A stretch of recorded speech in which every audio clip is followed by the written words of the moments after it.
a tellement d'arguments, on les a tellement développés durant ces 2 mois en tout cas de campagne pour que les gens se rendent compte que la loi Covid-19, c'est la porte d'entrée vers les pleins pouvoirs du Conseil fédéral. Hein. Oui, tout à fait. Donc c'est une loi qui n'est pas nécessaire. Nous avons des alternatives. Il faut juste écouter le peuple qui voit maintenant que voilà, on a traversé une crise, certes, mais maintenant, cette crise-là, il faut passer à autre chose. Et il ne faut pas qu'on se limite à nos droits fondamentaux, aucunement. Les droits fondamentaux, ça fait déjà un moment, plus d'une année qu'ils sont bafoués. Et l'article 36 de la Constitution nous dit qu'il faut garder une certaine proportionnalité en cas de restriction des droits fondamentaux. Et je ne pense pas que la proportionnalité ait été préservée, ait été observée.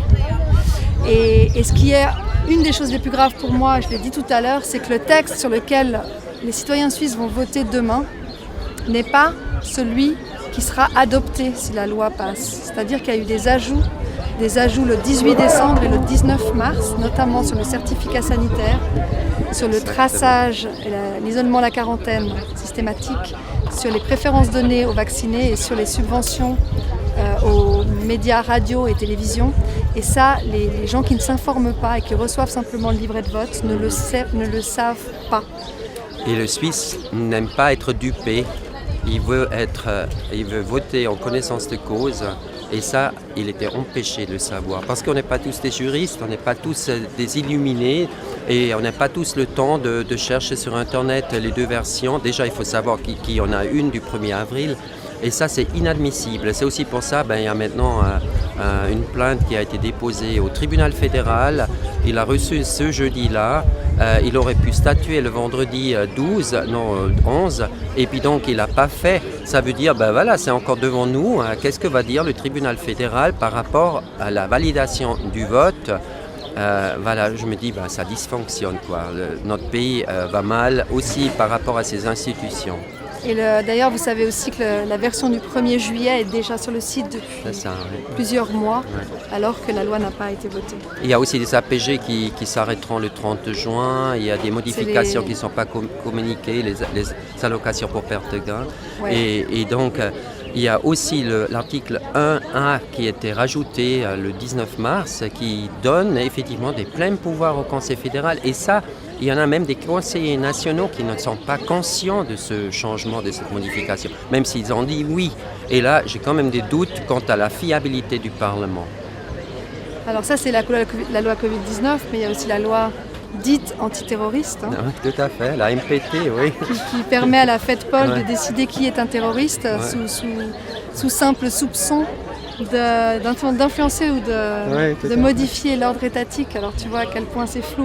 Même des enfants à partir de 15 ans peuvent déjà être assignés à domicile. À domicile et à partir de 12 ans pour les autres restrictions, les autres sanctions comme interdiction de quitter la Suisse, interdiction d'avoir certains contacts, bracelet électronique. Et ça, c'est le droit de l'enfant. Hein. Et ça contrevient totalement au droit de l'enfant, bien sûr, à la déclaration des droits de l'enfant. Oui. Donc il y a quoi avoir plainte sur la patate et de dire non aux 2 lois demain, le 13 juin. D'ailleurs, on peut parler du référendum sur les modifications du 19 mars, de la version de la loi Covid-19 qui ne vous est pas présentée dans le livret de vote. Donc tous les ajouts du 19 mars qu'on a cités avant, les trucs les plus graves du style certificat sanitaire,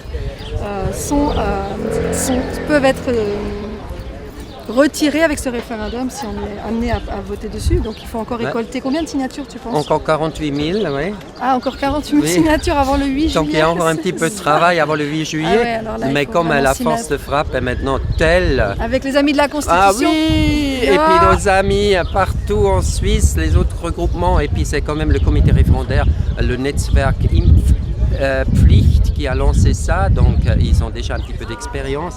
Donc il y a très bien. On va réussir à les réunir, ces 50 000 valables, et nous allons voter là-dessus, comme le dit si bien Chloé. Ouais.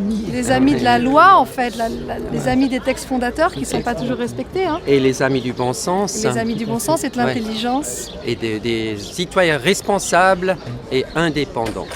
La Une TV, à partir de septembre, Donc ça, c'est une excellente et vous pourrez nouvelle. nous y retrouver.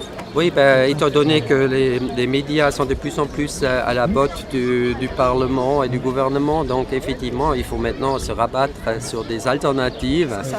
Et c'en est une, parmi d'autres.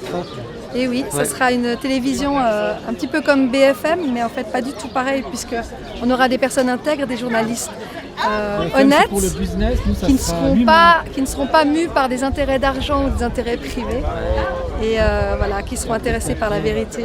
HFM, Human d'abord.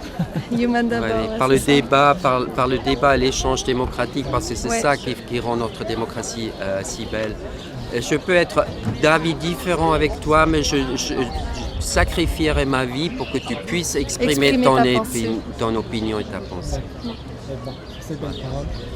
On y arrivera au monde meilleur Ouais, ouais, qu'on voit et qu'on Ouais. et qu'on espère. ouais. Merci. Merci à vous.